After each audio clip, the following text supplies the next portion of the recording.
এর পরেও তোমার উপরে ভরসা করব কিভাবে বলো তো? বুঝতেই পারছো তো রুদ্র, অখিলেশ দা কিরকম উত্তেজিত হয়ে পড়েছে, আর আমিও কোনো উত্তর দিতে পারছি না দাদাকে। রাজমহল তো এক প্রকার আমাদের হাত থেকে বেরিয়ে গেল, আর সামনেই অন্তর্বর্তী নির্বাচন।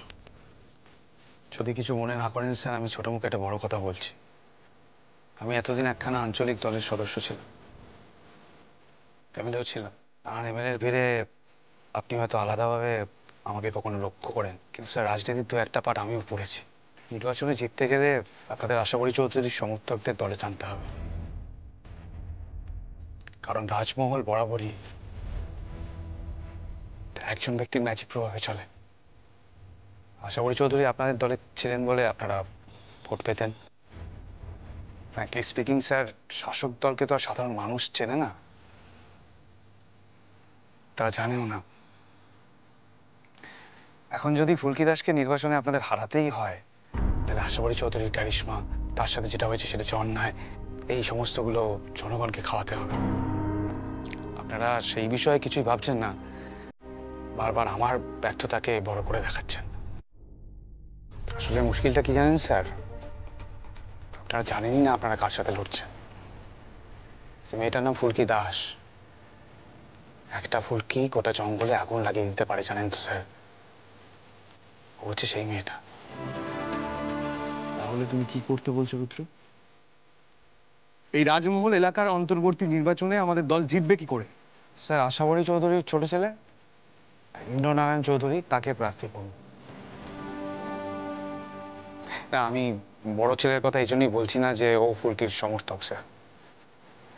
ইন্দ্রনারায়ণ চৌধুরীর যে ওর ওই মায়ের বিরুদ্ধে ঘটে যাওয়া অন্যায়, ওর কারিশমা, সেন্টিমেন্ট, সবটা আপনাদের কাজে লাগে। দেখুন স্যার, একদিকে জনগণের ফুলকির প্রতি ভালোবাসা, আর একদিকে আশাকরি চৌধুরীর বিরুদ্ধে হয়ে যাওয়া অন্যায়। স্যার যদি টক্করটা দিতেই হয়, তাহলে তো টক্কর সমানে সমানে হওয়া উচিত, তাই না? স্যার আমি কি একেবারেই ভুল কিছু বললাম?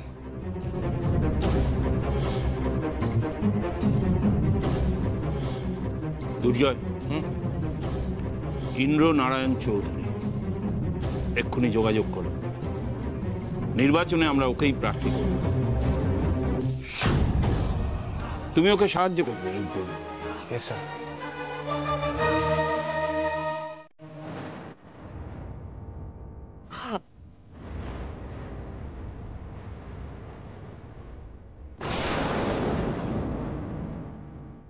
তুমি তোমার মায়ের নিচু মানসিকতাটাই পেলে, আমার কিচ্ছু পেলে না।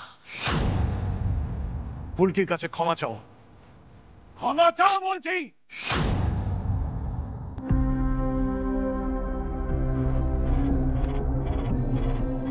মা, আজকে বাইরের থেকে আসা মেয়ে ফুলকি, ও এসে বাবা আর দাদাকে পুরোপুরি পাল্টে দিয়েছে। মা তুই দেখে নিও মা, ঠিক কোনো না কোনোভাবে এই রাজমহল ইলেকশনটা তোমার এই ছেলেই জিতবে।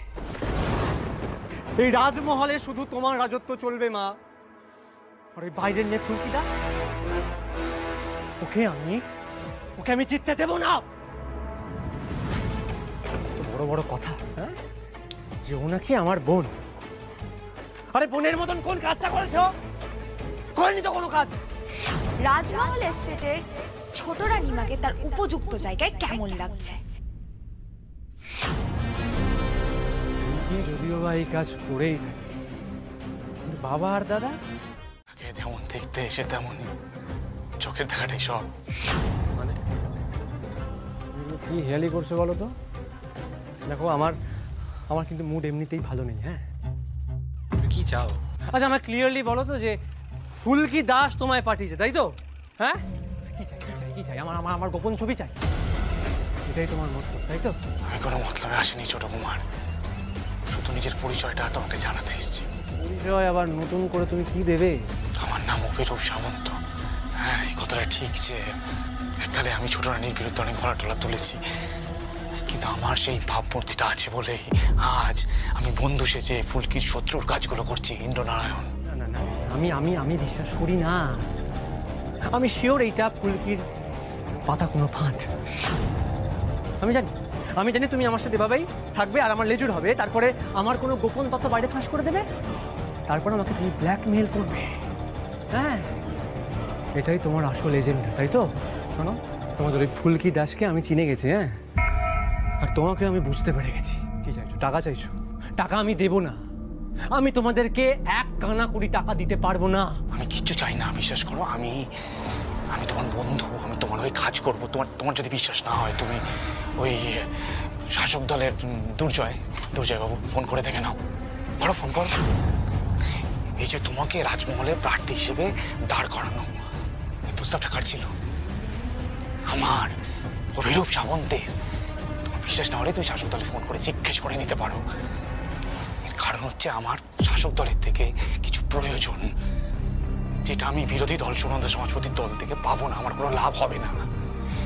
হ্যাঁ, এককালে তো আমি বিরোধী পক্ষের অনেক কথা বলেছি, ছোট রানীমার বিরোধিতা করেছি, কিন্তু অন্যায় করে যখন ওনাকে সংশোধনাগারে ঢুকিয়ে দেওয়া হলো, আমার খারাপ লাগলো।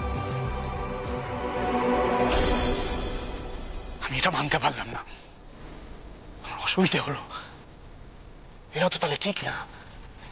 এই কথাটা খুব সত্যি। শাসক দল আমাকে এখানে এনেছে বিরোধী দলকে চুরমার করে দেওয়ার জন্য। আমি তোমার পাশে দাঁড়িয়ে তোমার হয়ে কাজ করবো, তুমি যা বললে সেটা করবো, কিন্তু গোপনে করবো। তুমিও এই পুরো বিষয়টা গোপনে রাখবে। বিশ্বাস হচ্ছে আমার কথা? হ্যাঁ, তোমার এতগুলো কথা শোনার পর আমার মনে হয় আমি তোমাকে বিশ্বাস করতে পারি। তবে তুমিও জেনে রাখো যে রাখি উৎসবে আমি কিন্তু একটা বড় ধামাকা প্ল্যান করেছি। তাতে ফুলকির যে রাখি উৎসব, বড় রাখি উৎসব, সেটা পুরো ভেস্তে যাবে। ফুলকি বড় কেউ কেটা হয়েছে না? আরে কে এই ফুলকি দাস? হ্যাঁ, কি করবে ও? কি করবে?